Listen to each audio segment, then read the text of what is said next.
Hai sobat semua, apa kabar? Sehat kan? Semoga kalian semua sehat selalu, bahagia selalu, banyak rezeki dan banyak kota, agar kalian bisa menonton video-video OKBIS lainnya. Bagi teman-teman yang suka membaca, aktifkan saja translate versi Indonesia di pengaturannya. Dan bagi teman-teman yang suka sama video dari OKBIS, bantu like ya. Dan jangan lupa gabung langganan untuk dapat fitur yang menarik dan bantu Mimin. Oke, kali ini Mimin mau melanjutkan cerita dari menantu yang diremehkan. Yuk langsung saja ke ceritanya. Cekidot.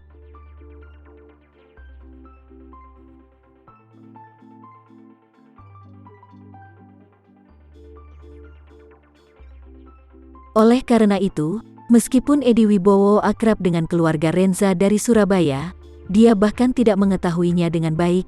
Dia benar-benar tidak mengenal siapapun di keluarga Renza. Otomatis, dia juga tidak bisa mengenali Cynthia yang ada di depannya. Jadi dia melepas handuk dari mulut Cynthia dan bertanya dengan dingin, "Apakah kamu benar-benar bibinya Tama?"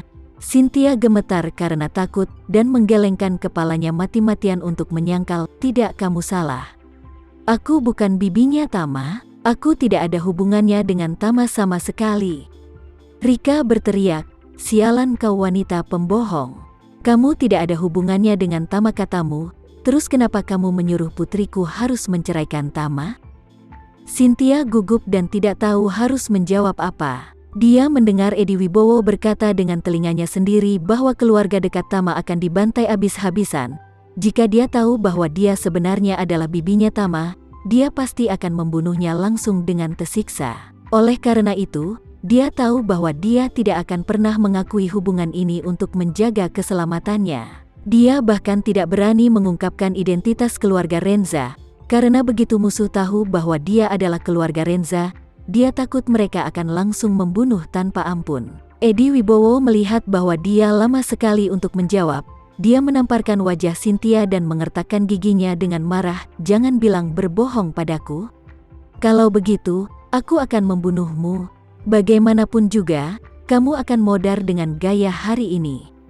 Wajah Cynthia sangat pucat, dia menangis dan berkata, "Sebenarnya, saya sama sekali bukan kerabatnya Tama. Saya hanya berpikir bahwa Tama adalah anak yang tampan dan kaya, jadi saya ingin dia menjadi menantu saya. Sialan. Jangan bercanda denganku dasar sampah." Sebelum Rika berbicara kali ini, Edi Wibowo sudah membacoti Cynthia terlebih dulu, lalu menamparnya lagi, dan berkata, "Dasar kamu lonte. Apa kamu kira aku anak TK yang bisa kamu bohongi dengan mudah? Hah, Tama babi itu sudah menikah sejak lama, apa kamu goblok?" Aku tahu itu," teriak Cynthia dan berkata, "Karena aku tahu itu, makanya aku hanya bisa melakukan cara ini untuk menghasut Rika. Aku ingin memisahkan Tama dan Alena dulu, baru putriku punya kesempatan untuk menikah dengan Tama." Edi Wibowo mencibir, "Kamu wanita jablay, kamu terlihat sangat tidak jujur gelagamu dari awal. Aku tahu dari matamu, kamu tidak mengatakan yang sebenarnya dan berusaha menipuku." Cynthia gemetar setengah mati. Faktanya, dia tidak memiliki psikologis yang baik. Karena dia selalu sombong sebelumnya, bukan karena kuatnya kualitas psikologisnya, tapi karena reputasi keluarga Renza, dia bisa bebas melakukan apapun dan tidak takut kalau ada yang berani memperlakukannya dengan buruk. Namun, ini bukan di Surabaya. Dia juga meremehkan kebencian Edi Wibowo pada Tama dengan sikap sombongnya.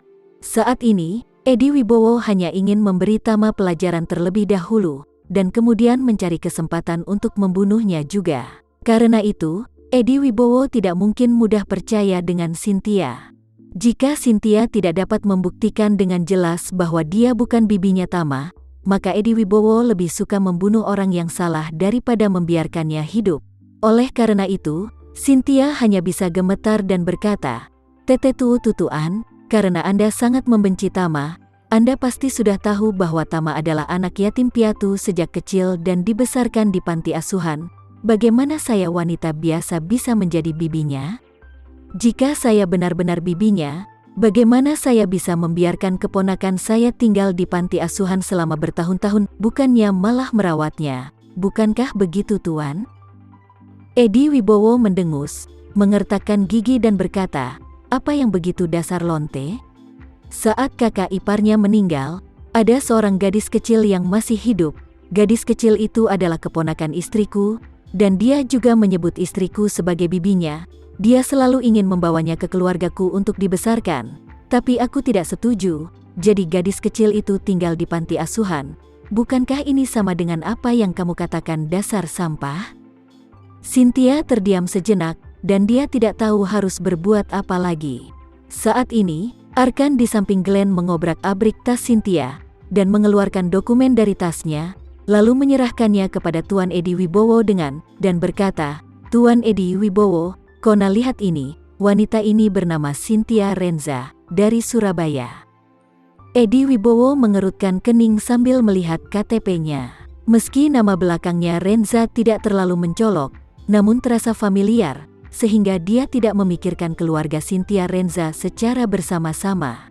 Sebaliknya, dia menemukan bahwa wanita ini juga bernama Renza, dan seketika menyimpulkan bahwa wanita ini pasti bibinya Tama.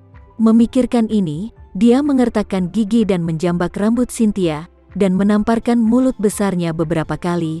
Mulut Cynthia penuh dengan darah, dan dia berkata dengan dingin, "Kamu cukup berani sekali ya, kamu berani menipuku seperti ini.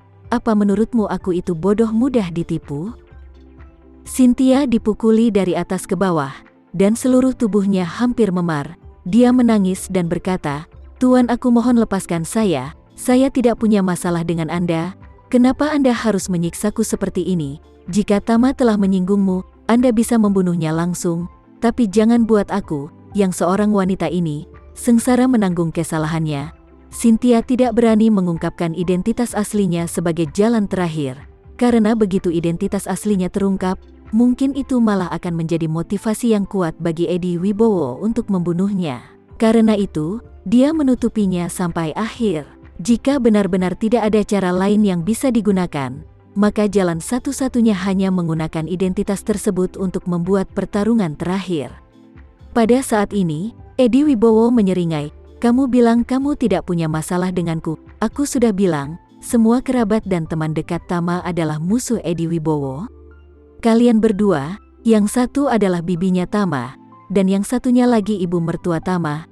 Jadi jangan berharap kalian berdua bisa lepas dariku." Setelah itu, dia langsung berteriak kepada seorang bodyguard di sebelahnya, "Lukas, bawa dan seret bibi Tama ke situ, lalu tembak dalam dia." Teriakan keras Edi Wibowo membuat seluruh tubuh Cynthia langsung terguncang seperti berhenti bergerak sejenak saking syoknya.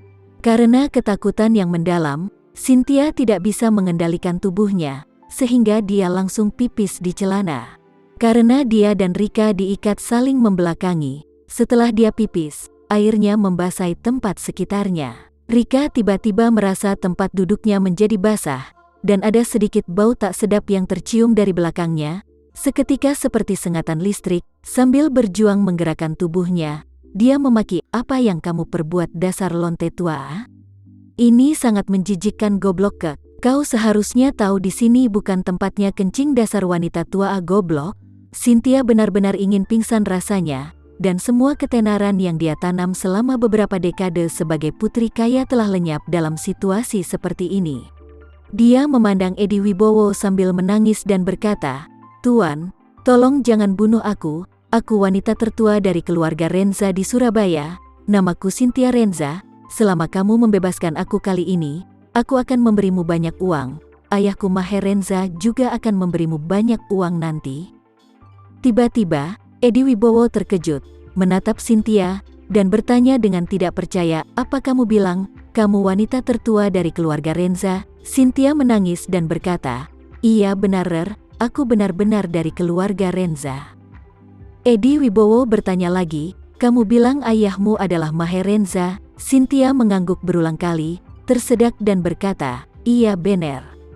Maher Renza adalah ayahku." Edi Wibowo belum pernah mendengar tentang Cynthia, namun dia pernah mendengar nama Maher Renza. Bagaimanapun juga, Maher Renza adalah ketua keluarga Renza, dan dia sangat terkenal di seluruh negeri ini. Cynthia berkata bahwa dia adalah putri Maher Renza. Pikiran pertama Edi Wibowo adalah, Mustahil dia putrinya. Dia mengamati Cynthia dan mencibir dengan dingin, bukankah kamu baru saja kecing di celana? Ambil beberapa foto untuknya dan perlihatkan padanya apakah dia terlihat seperti anggota keluarga Renza.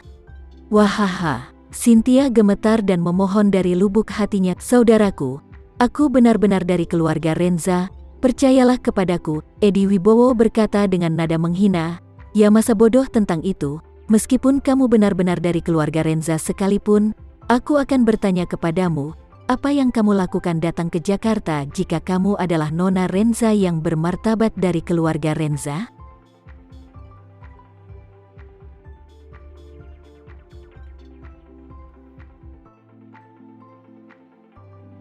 Sekian dulu ya cerita kali ini, kita lanjutkan ceritanya nanti ya. Terima kasih sudah menonton video dari Okebis. Semoga video ini bisa menghibur kalian semua.